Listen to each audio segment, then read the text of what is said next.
Bienvenue à tous, ravi de vous retrouver en ce direct pour ce nouveau numéro de Santé Mag où nous parlons d'actualité sanitaire. Avec mes invités, on reviendra sur cette tendance haussière qui se confirme, celle des infections à la Covid-19 et puis de cette troisième vague à laquelle sont confrontés nos hôpitaux malheureusement. On cause le relâchement et le non-respect des mesures barrières, mais pas seulement puisque les variants se propagent et la vaccination anti-Covid peine à convaincre. Vos questions sur la vaccination, mais aussi les nouvelles manifestations cliniques de la Covid-19 seront posées à mes invités. Et pour développer autour de ce thème, j'ai le grand plaisir de recevoir ce soir professeur Baoug Leïla, vous êtes pneumophysiologue au niveau du CHU Ibn Mensous. Bonsoir. Bonjour. Bienvenue. J'ai également le plaisir de recevoir le professeur Lies Rahal. Vous êtes directeur général des structures de santé au niveau du ministère de la Santé. Vous êtes également chargé de la réforme hospitalière. Bonsoir. Bonsoir madame, merci pour l'invitation. Et j'ai également le grand plaisir de recevoir le professeur Kamel Djennouhat. Vous êtes président de la Société algérienne d'immunologie, vous êtes également président du conseil médical à l'hôpital de Louiba. Bonsoir, bienvenue. Bonsoir.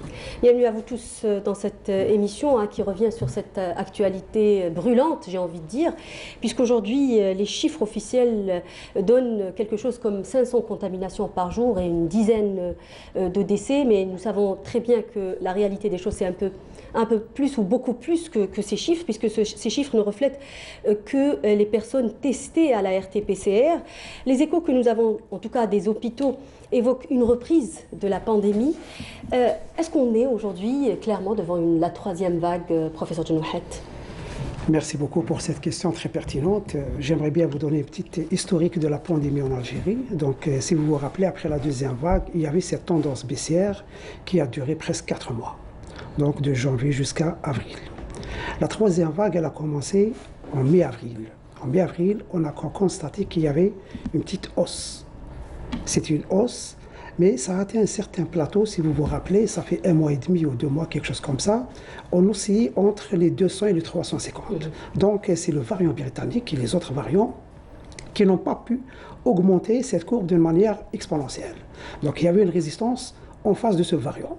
Avec le temps, on allait avoir une courbe en plateau qui allait durer un peu plus longtemps, puis baisser.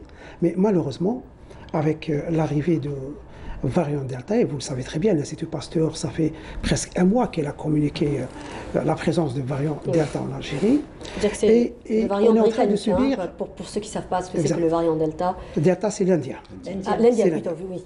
Donc, c'est le variant indien qui était présent chez nous depuis au moins quelques mois et qui a commencé à prendre le relais avec le temps. Et cette dernière semaine, on constate qu'on est dans la deuxième phase de la troisième vague qui sera causée principalement par le Delta qui va, avec le temps, dominer et faire disparaître le britannique. Oui.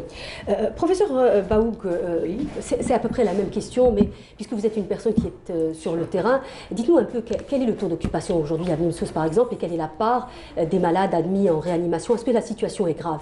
Alors, il faut savoir que ça fait maintenant 3 semaines, à peu près 3 semaines, si on ne rentre pas dans la 4e semaine, où on sent que vraiment la demande d'hospitalisation est importante, est vraiment importante, et on ne satisfait pas tout le monde. C'est ça qui est important. Oui. Et ce qui est en plus important, c'est qu'on ne reçoit que des cas sévères. Donc des cas sévères, mais qui, dans la population, c'est-à-dire le terrain, est différent de la deuxième vague, c'est-à-dire qu'on avait des populations, c'est-à-dire des sujets vulnérables, c'est-à-dire qu'il y avait des maladies chroniques, que ce soit respiratoires ou maladies générales. Le profil a changé. Des sujets âgés de plus de 65 ans, et là on reçoit des jeunes qui n'ont pas de maladies associées. Oui. Donc on voit que le taux de contagiosité est vraiment important et qui touche en fin de compte les populations vulnérables et aussi maintenant les jeunes. Et ces jeunes-là viennent avec des critères de gravité. Donc vous voyez